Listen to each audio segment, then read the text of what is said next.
إلهي لست للفردوس أعلى ولا أقوى على نار الجحيم الله فهب لي التوبة واغفر ذنوبي فإنك غافر الذنب العظيم.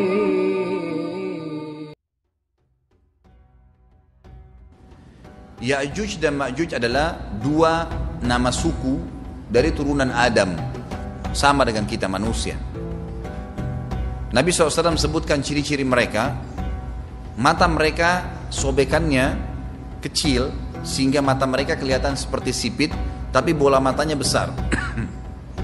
Mereka memiliki rambut yang keriting dan mereka memiliki poster yang umumnya seperti poster manusia. Hanya saja mereka ini memang menjadi fitnah, tanda-tanda hari kiamat. Mereka tidak berbaur dengan manusia yang lain. Salah seorang di antara mereka tahu kalau dia akan mati kalau sudah memiliki anak 1000. Tidak ada pengikutnya dari manusia biasa. Pada saat saya pelajari tentang Ya'juj Ma'juj ini tingkat 3 kuliah, kurang lebih waktu itu tahun 96, 97, dosen saya membuka kitabnya membahas masalah ini. Saya sempat tanya sendiri, saya bilang, Syekh, jumlahnya Ya'juj Ma'juj itu berapa banyak? Dia bilang tidak terhitung jumlahnya. Karena ada hadis yang berbunyi mereka akan mendatangi sebuah sungai, kalau tidak salah namanya Sungai Tibria. Sungai itu sekarang ada, besar. Bayangkan sungai ya, airnya banyak mengalir. Kata Nabi SAW, mereka akan mampir dan minum di situ. Mereka semua minum air sungai itu, dan yang terakhir dari mereka datang sudah nggak dapat air. Artinya air sungainya habis diminum. Bayangin berapa banyak jumlahnya tuh. Satu Jakarta aja sekarang kalau minum air sungai Ciliwung nggak habis. Mungkin nggak bakal habis kalau satu Indonesia pun minum. Bayangkan berapa banyak jumlah mereka tuh. Tidak terhitung. Nanti kan kita bacakan ayat-ayatnya tentunya. Banyak sekali ayat berhubungan dengan masalah itu. Tapi yang jelas pada saat itu Nabi SAW mengatakan, Allah berfirman kepada Isa, berkata, wahai Isa, aku akan mengeluarkan hamba-hambaku yang tidak ada seorang pun dari kalian bisa mengalahkannya, termasuk Isa AS, nggak bisa mengalahkan. Maka selamatkanlah dirimu bersama dengan pengikut-pengikutmu ke Gunung Tur namanya. Gunung Tur ini ada di Palestina ya. Ini rata-rata nanti hari kiamat ini di Syam, banyak negeri Syam kita.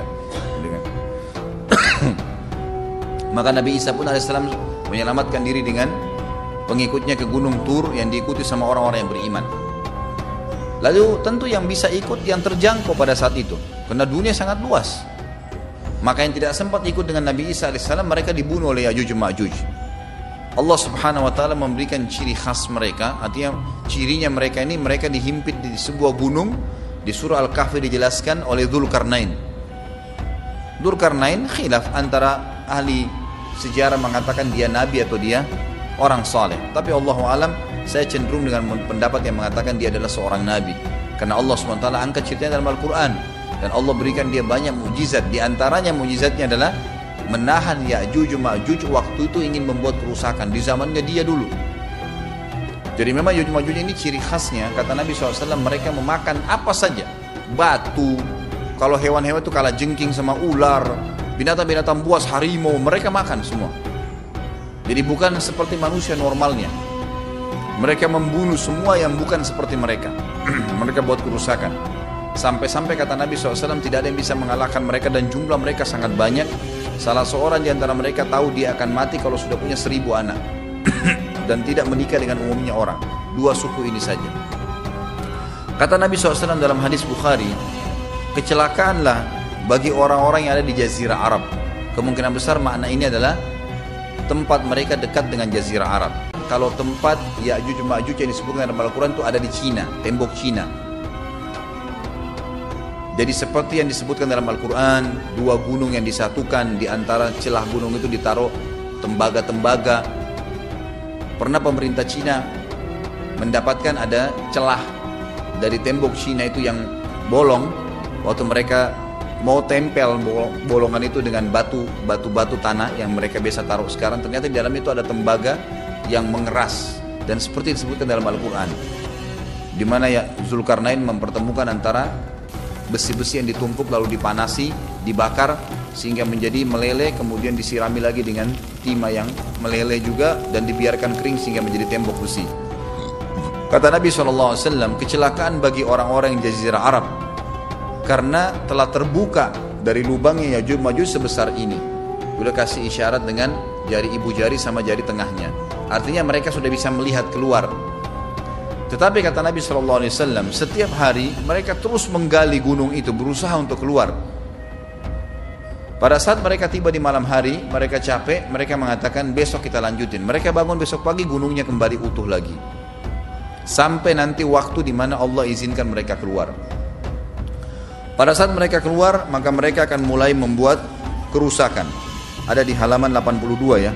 Al-Anbiya 96 sampai 97 ayatnya. Ingatlah hingga apabila dibukakan tembok Ya'juj Ma'juj, bolong, jebol, dan mereka turun dengan cepat dari gunung-gunung itu, dari seluruh tempat yang tinggi. Kita tahu itu jaraknya berapa ratus kilometer, bahkan mungkin ribuan kalau nggak salah. Semuanya itu akan dipenuhi Ya'juj Ma'juj, dan telah dekatlah, kalau sudah terjadi itu, kedatangan janji yang benar, maksudnya hari kebangkitan. Maka tiba-tiba terbelalaklah mata orang-orang kafir. Mereka berkata, aduhai celaka kami, sesungguhnya kami dalam kelalaian tentang ini, bahkan kami adalah orang-orang yang zalim. Kenapa? Karena Ya'juj Ma'juj tidak lihat apakah kafir atau beriman. Mereka tidak butuh, bukan seperti Dajjal ya. Dajjal butuh jadi pengikutnya, oke, aman. Ini enggak, siapa saja ditemuin dibunuh. Dia enggak pandang, enggak mau tanya kamu dari suku mana, kamu agama apa, tidak dipandang. Orang-orang muslim pada saat itu, orang-orang muslim pada saat itu yang ikut dengan Nabi Isa AS berhasil selamat. Walaupun pada saat itu di muka bumi umumnya orang sudah beriman. Yang dimaksud di sini orang-orang kafir adalah adanya orang-orang yang masuk Islam karena terpaksa, karena mereka tidak terlalu paham pada saat itu, lalu mereka menganggap remeh informasi dari Nabi Isa AS. Maka mereka terbelalak matanya karena dibunuh oleh Ya'juj Ma'juj. Kata Nabi SAW di dalam hadis sahih riwayat Imam Bukhari, bahwasanya Ya'juj Ma'juj akan membunuh siapapun yang mereka temui. Bahkan pada saat mereka sudah merasa menguasai bumi, mereka melepaskan anak-anak panah mereka ke langit. Lalu Allah menurunkan anak-anak panah mereka sebagai fitnah, dipenuhi dengan darah. Maka mereka berkata, kami telah membunuh semua yang ada di bumi dan semua yang ada di langit. Maka sebagai penutup dalam bahasan itu, kata Nabi SAW, Allah lalu mengizinkan Isa untuk berdoa kepada Allah agar memusnahkan mereka. Maka Isa AS pun akhirnya berdoa, meminta kepada Allah Subhanahu Wa Taala agar mereka semua dimusnahkan. Maka pada saat itu pun Allah Subhanahu Wa Taala menurunkan kepada mereka hama. Sebagian hadis menyebutkan serangga kecil seperti cacing, banyak sekali yang menimpa tubuh-tubuh mereka. Setiap orang satu, dan itu membuat mereka mati.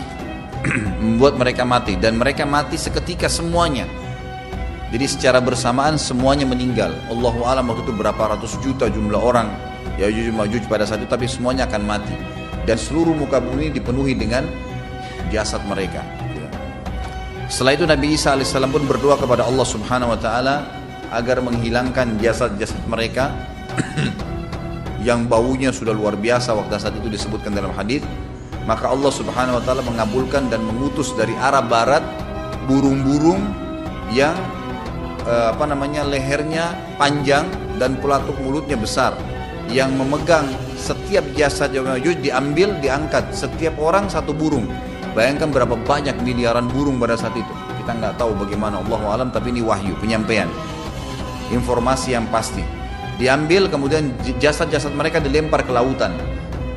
Lalu Allah SWT turunkan hujan. Pada saat turun hujan, maka hujan tersebut membersihkan semua bekas-bekas mereka, kotoran mereka, darahnya segala bersih. Maka bumi kembali subur lagi. Tapi tidak disebutkan berhubungan dengan masalah ini berapa lamakah kejadian tersebut terjadi. Kemudian setelah itu Isa AS memimpin lagi di muka bumi sampai beliau meninggal. Setelah Isa AS meninggal, kembali lagi sebagian besar manusia berbuat kekufuran. Kembali manusia berbuat kekufuran.